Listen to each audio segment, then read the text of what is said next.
Jamaah. Alhamdulillah. Alhamdulillahirabbil alamin. Kembali lagi di Islami Twinda, Jamaah Islami Twinda yang dirahmati Allah ya. Kita ingatkan lagi hari ini kita sedang membahas tentang tema suami penentu akhirat keluarga. Nah ini Masya Allah nih, sekarang kita lanjut lagi nih. Sebelum kita lanjutkan kita mendengarkan tausiah dari guru-guru kita.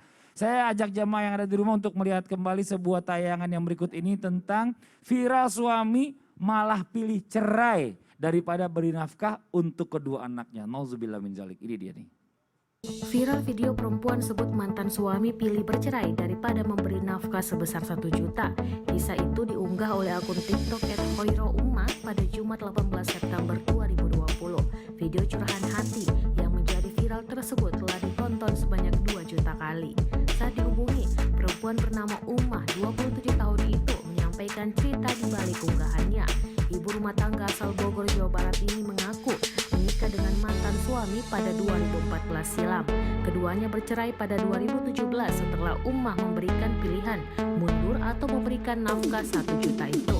Ia mengatakan mantan suaminya itu tak pernah memberikan nafkah padanya. Nauzubillah min dzalik. Kasihan banget ya, orang lagi hamil ditinggalin lagi. Ini aduh ya Allah, ayo para laki-laki bangun yuk semuanya yuk, sadar yuk. Ya, kita bicara masalah tentang kita tanpa hidup tanpa wanita juga nggak mungkin. Apalagi hidup tanpa anak-anak tuh nggak ada nikmat-nikmatnya. Nah nih Bi nih, mohon izin ya Bi ya, mungkin bisa dikasih penjelasan nih Bi.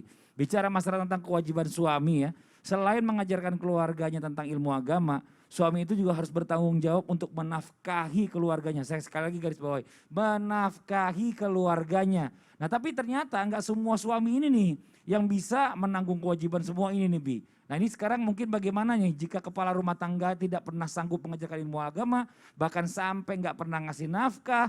Nah terus apa nanti suami bisa keseret di akhirat nanti sampai ke nerakanya Allah karena tidak memenuhi kewajiban hal tersebut. Mohon izin penjelasannya Ji. Izin bismillah, izin Ustaz Nur Maulana, Ustaz Syam, Jihan.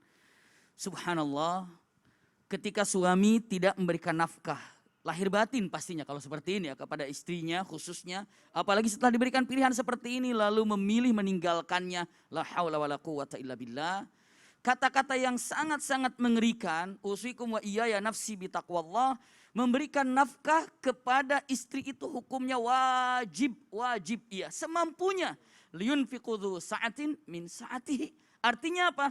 Haruslah memberikan nafkah semampunya. Apa yang dia bisa, lakukanlah nafkah insya Allah.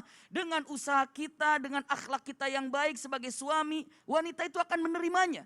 Wanita siap menerima ketika apapun yang terjadi dalam urusan punten dunia. Tapi sangat sulit wanita ketika melihat seorang suami akhlaknya tidak baik. Maka baik akhlak lalu sampaikan apa yang didapatkannya, ini adalah merupakan obat bagi seorang wanita, istri khususnya. Lalu dengan mengatakan membiarkan wanita dalam keadaan terbengkalai. Lalu dia ini tidak memberikan nafkahnya, lalu pun tidak memberikan pendidikan yang indah.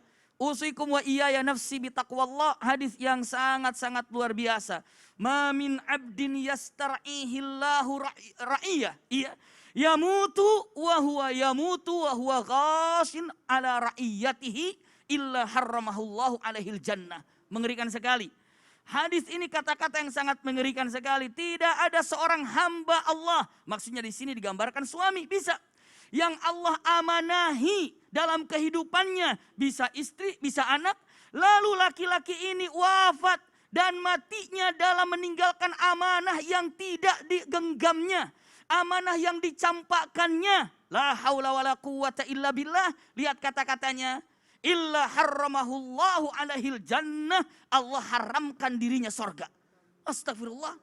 Allah haramkan baginya sorga. Bagi siapa? Bagi laki-laki yang diberikan amanah oleh Allah untuk mendidik istrinya, menjaga putranya, menjaga keluarganya. Lalu dia memilih untuk meninggalkannya. Punten, dengan mengatakan wa huwa yamutu ghasun li ra'iyatihi. Hati-hati. Maka usikum wa iyaya nafsi bitaqwallah. Tadi Ustaz Nur Maulana dengan indah kata-katanya sudah menyampaikan.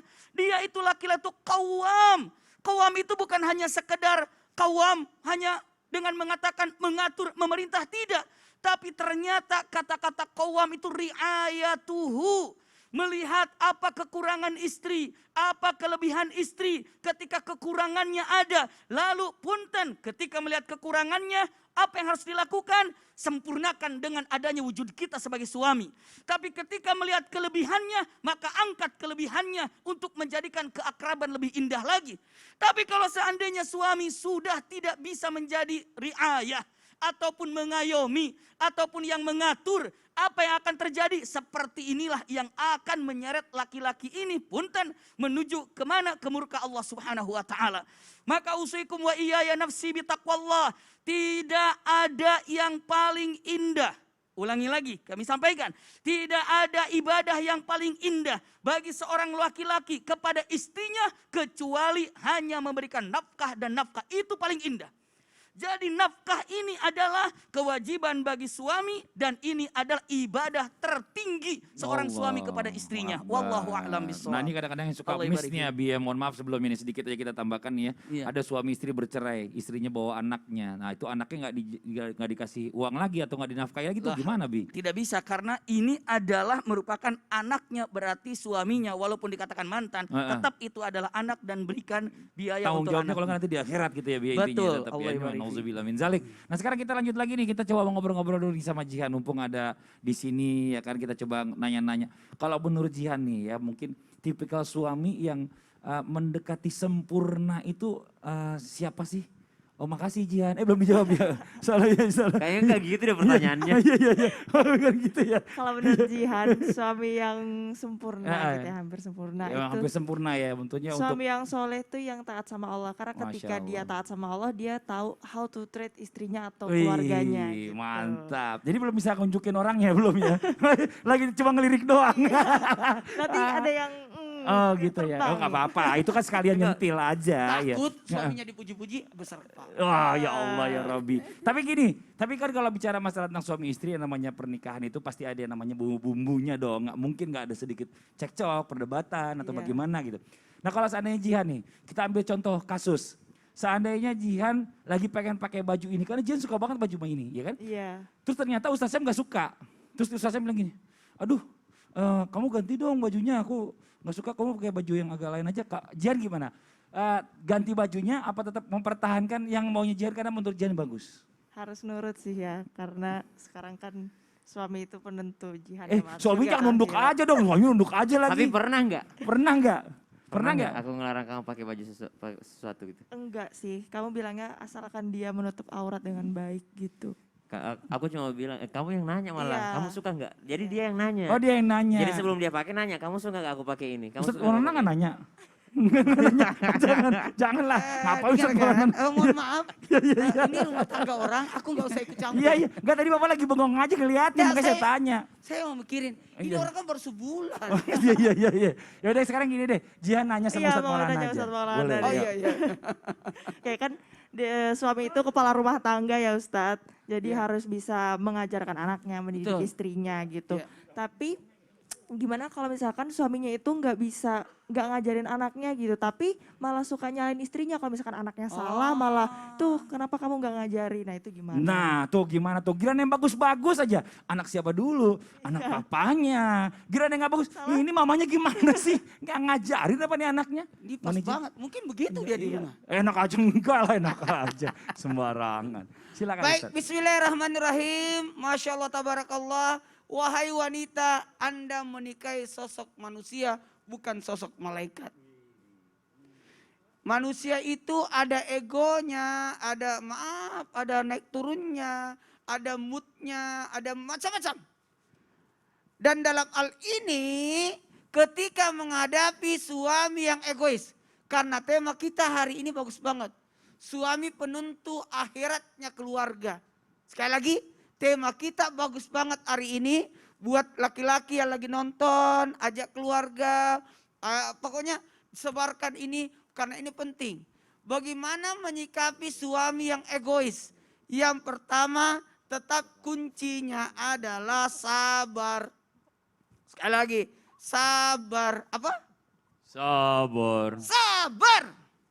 Itu paling penting.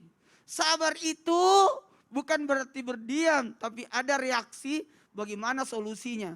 Kemudian sosok wanita yang baik Menyikapi suami yang egois adalah pintar dalam berkompromi komunikasi. Bagaimana caranya? Oh, kayaknya laki-laki itu dalam hal ini suami yang tahu seluk-beluknya, yang tahu selanya adalah istri. Suami saya lagi tidak enak ini, suami saya lagi tersinggung ini, suami saya lagi pingin ini deh, suami saya lagi sakit ini, suami saya lagi marah ini, suami saya lagi senang nih. Itu istri yang tahu.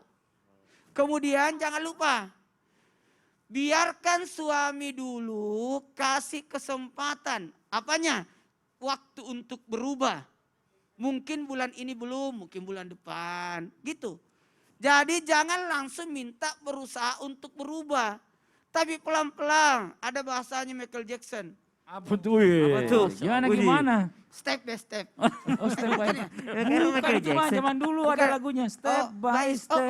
Backstreet Boys. Apa namanya? Bukan Backstreet Boys, Apa itu? Apa bukan. sih? New Wali Kid itu on the mah. Blocks. Oh, New Kid on the Block itu. Ya Allah. Bukan Michael Jackson ya. Bukan. Apa namanya? New Kid on the New Block. Kid on the Blocks. Ya itu. Step by step. Jangan langsung berubah. Jangan langsung. Memangnya dia megalomang. Kita orang Kalau zaman bilang dulu. Power Rangers, Iya. terlalu dekat. Megalomang lebih tua lagi. Maka turunkanlah target kita, sosok wanita. Aku pingin ini deh, aku pingin ini deh. Kadangkala suami itu, mohon maaf, dia sudah memikirkan, cuma tidak mau beritahukan. Iya benar. Dia punya rencana tapi dia tidak mau sampaikan. Mungkin. Karena wanita itu biasanya berperan. Iya, cuma ada sedikit ada pertanyaan saya. Apa itu? Kenapa orang zaman sekarang itu kalau yang besar tuh dibilang segede gaban? Padahal yang besar itu megaloman Ustaz Maulana ya. Kalau gaban gak Padahal gede. gabang kecil ya. Iya. Terima kasih banyak Ustaz Maulana. Jazakallah khairan kasiran. Ya Allah. Ya Allah, film jadul banget itu. Gitu ya. Nah sekarang kita lanjut lagi nih buat jamaah yang ada di rumah ya. Ini Ustaz Syam nih kita mau lanjut lagi, kita nanya lagi. Tapi apakah bisa nih? Kalau suami ini dibilang suami penentu akhirat keluarga. Kalau sampai anak dan istrinya ini ternyata belajar agama sendiri. Dan suami nggak pernah mau yang namanya menjalankan berita agama. Seperti sholat, puasa. Dan apakah anak dan istri juga bisa masuk ke neraka nantinya jika suami seperti ini. Padahal mereka kan juga belajar agama ternyata lebih baik daripada suaminya. Mohon izin penjelasannya Ustaz Syam. Baik, bismillahirrahmanirrahim. Tabi guru-guruku Ustaz Maulana, Abi, Mas Fadli, Jihan yang dimuliakan Allah Subhanahu wa taala serta para alim ulama yang dimuliakan Allah Subhanahu wa taala. Ternyata tema ini diambil daripada ayat ba'da naqul a'udzubillahi minasyaitonir rajim. Ya ayyuhalladzina amanu qu أنفسكم وأهليكم نارا وقودها الناس والحجارة عليها ملائكة غلاظ شداد لا يعصون الله ما أمرهم. Ternyata tema besaran kita hari ini tentang pendidikan kepada istri, pendidikan kepada anak-anak, yakni diambil daripada ayat, wahai orang-orang yang beriman, jagalah dirimu dan keluargamu dari api neraka, dan basic dasar daripada penjagaan dari api neraka adalah memberikan pendidikan agama terhadap keluarga yang kita cintai. Pertanyaannya, apakah jikalau seorang istri atau anak-anak belajar agama sendiri, suaminya juga ternyata ada andil di dalamnya? Ternyata kata baginda Nabi SAW, kun aliman, jadilah engkau pengajar. Jikalau tak mampu menjadi pengajar, au muta'alliman, jadilah engkau pelajar. Jikalau tak mampu juga, au mustami'an, jadilah engkau pendengar ilmu. Jikalau tak mampu juga, au muhibban, jadilah engkau orang yang mencintai ilmu. Fala takunil khamisah, tapi jangan jadi golongan yang kelima. Siapa itu? Udah enggak ngajarin, enggak mau belajar juga, enggak mau dengerin juga, enggak juga dia mencintai ilmu. Banyak di antara kita mungkin sebagai seorang ayah tidak punya basic agama, maka dia tidak mampu untuk mengajar, tidak sempat juga untuk belajar, tidak sempat juga untuk mendengar Islam itu indah tiap hari. Maka minimal jadilah muhibban. Apa itu muhibban? Sponsor motor yang dipakai anak untuk belajar agama dari bapaknya minimal. Ya, izin daripada istrinya untuk belajar kajian minimal dari ayahnya. Seorang istri menonton Islam itu indah dengan layar TV yang baik, dengan audio yang baik, minimal suaminya yang beliin. Minimal kita ada andil dalam ilmu agama tersebut. Minimal kalau anak belajar agama dari YouTube, dari internet, bapaknya yang beliin kuota. minimal ada andil di dalamnya, maka itu juga bernilai pahala di sisi Allah Subhanahu wa taala. Namun jangan sampai menjadi penghalang daripada ilmu agama tersebut. Misal seorang anak minta izin ke bapaknya, "Pak, teman-temanku udah pakai syar'i semua. Janganlah kau nak pakai syar'i. Udah kayak tua, lebih tua kau daripada ibumu." Lah subhanallah. Maka ini yang dikatakan Rasulullah, "Fala takunil khamisah." Jangan jadi golongan yang kelima, maka engkau akan celaka. Tapi kalau ditanyakan, apakah seorang anak dan istri jikalau mereka belajar agama sendiri itu tetap masuk neraka kalau orang tuanya ayahnya masuk neraka atau tidak mengajarkannya? Maka tentunya tidak. Wala tazir waziratu wizra ukhra. Maka tidaklah dibebankan kepada kesalahan itu kepada orang lain, masing-masing akan menanggung dan mempertanggungjawabkan apa yang mereka lakukan. Wallahu taala alam. Jazakallah khairan katsiran. Terima Sama-sama, kasih banyak Ustaz Ustaz Syam atas penjelasannya. Nah, buat jamaah yang ada di rumah jangan kemana-mana. Setelah ini kita akan ada lagi segmen Tanya Dong Ustadz ya. Jadi yang mau bertanya langsung aja kirimkan pertanyaannya ke Instagram Islam Itu Indah di @islamituindah_ttv ya. Yang di rumah jangan kemana-mana, kita segera kembali lagi tetap di Islam Itu Indah. Jamaah, oh jamaah, Alhamdulillah.